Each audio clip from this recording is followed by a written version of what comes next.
This picture was created from insights and experiences shared by hundreds of IAM members, representing a huge range of organizations and industries. Our question was this: what does it feel like to be on the asset management journey? The resulting picture is designed to be used as a large poster to stimulate conversation in your business about where you are on the journey. Hard copies are available from the IAM website. Before they start the journey, most organizations find themselves making asset-related decisions reactively and in isolation. Cost, risk, and performance all need to be factored in, but each factor has its own team, its own specialism, and its own language, and no one seems to be able to translate between them. Here's a typical organization. The leadership team, who make the strategic decisions at the top, are far removed from the reality of the assets at the bottom. There's a clearly understood pecking order from finance and planning down through projects and engineering to operations and maintenance at the bottom. Each bubble represents an individual tribe with its own leaders, language, customs, rituals, assumptions. Decisions are taken based on the limited information that's available locally and therefore tend to be very reactive. Here's a typical example. Something happens to an asset that causes a major disruption. This could be anything: a material failure, an environmental incident, a technical fault. Amidst the panic, there's excitement because those first on the scene feel pride in their ability to handle the crisis, and heroic behavior is something the culture rewards. In the immediate aftermath, the risk tribe homes in on the incident and tries to eliminate the possibility of it happening elsewhere. Because the causes are unknown, they make sweeping decisions, which the engineering tribe across the way sees as an overreaction. Unfortunately, there doesn't seem to be any way of translating the engineer's experience and intuitions into a risk model that the risk people will understand. The maintenance people are upset because they'd been warning about this for years. Now customers start leaving as service declines, with direct financial consequences. As cash dries up, finance start delaying capital investment, which leads indirectly to further incidents, and round we go again. Notice some of the things going on here. Everyone's making good decisions based on their own limited understanding of the world. These are good people. They have certificates, standards, and processes. Unfortunately, they're contributing to a system that, as a whole, is not making the best possible decisions because they're not made from the perspective of the overall system. Add to this a multitude of external contractors, suppliers, and outsourcers, and the idea of making joined-up whole system decisions can seem hopeless. So how do organizations move on from here? The energy for change comes from two sources: top-down and bottom-up. Starting with the bottom-up energy, many businesses already have a groundswell of pioneers trying to break down the barriers. These people know the business needs collective decision-making and are building networks across boundaries to try and make this happen. As for the top-down, sometimes the impetus is personal, as senior leaders take responsibility for change. Other times it's external pressures from owners, regulators, and the like. This often leads to a drive for certification. Unfortunately, it's not uncommon for businesses to push for PAS 55 or ISO 55000 status, put the certificate on the wall, then promptly revert to their old ways of doing things. We need more than this. ISO 55000 certification is in many ways the start rather than the end of the journey. The standard gives a framework for reconnecting the assets and the organizational objectives in business decision-making. The biggest difference now is that at least people are sitting collectively around the table to make decisions. What this reveals, though, is just how much is missing before these decisions will start looking optimal. The clouds represent some of the things that are getting in the way.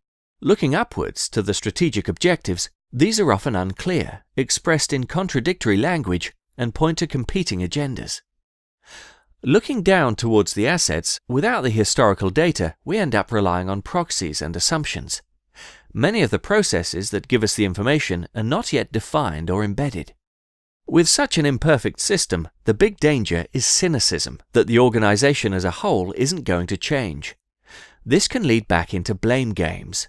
For example, the business may have invested in a decision support tool that no one really understands. Local maintenance staff then feel aggrieved that their professional judgment is being ignored.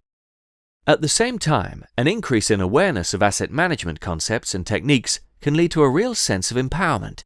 The danger is that unless the culture changes as well, empowerment just fuels the creation of new silos. Although this stage may be imperfect, just having a system that brings people together to make decisions will inevitably yield quick wins, providing impetus for further investment in transformation activities. Unfortunately, these activities can't all happen at once. So there need to be winners and losers, as interventions are prioritized according to what will yield the greatest benefits for the whole.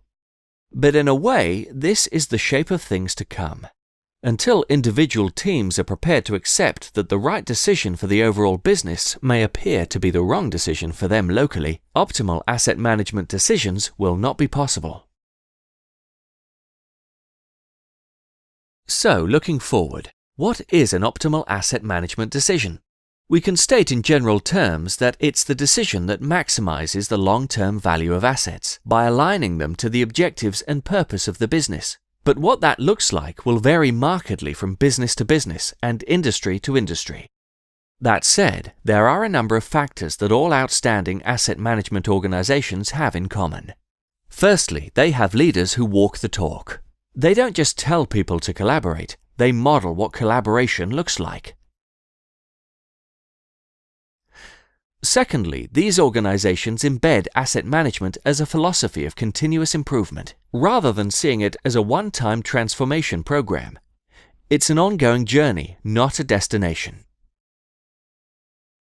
Thirdly, it's apparent that everyone is playing their part, whatever their role or seniority. The formal policies and management system provide a framework for integrated decision-making, but these organizations are very fluid in how insights and information flow from team to team. An example of this is how the organization treats its data. Good decisions rely on good information. With a shared understanding of the decisions they need to make, teams can reach a consensus about the information they need to make those decisions, and the best way to get hold of and maintain it collaboratively, which may or may not involve IT systems. In an asset management culture, information is treated as an asset and cared for in its own right, for the good of the entire organization, as well as for future generations. But perhaps the most striking difference in an organization with a culture of asset management is what it feels like to be part of. Because the organization is always learning and improving, risks become more contained and incidents become far less frequent. This creates space to think more expansively about the possibilities for greater innovation, about the longer-term future, about what could be learned from other industries, or even about the organization's very reasons for existing. This is the journey our members have described to us. So where are you? What elements of the picture seem most familiar to you? Who do you need to talk to move things forward in your business? The IAM has been helping many organizations and individuals learn and understand more about these challenges and, importantly, how to meet them. Why not find out more about our resources and guidance? Here are some of our activities, products and services. Maybe you'd like to participate in our community. And of course, all these resources are free or discounted to members.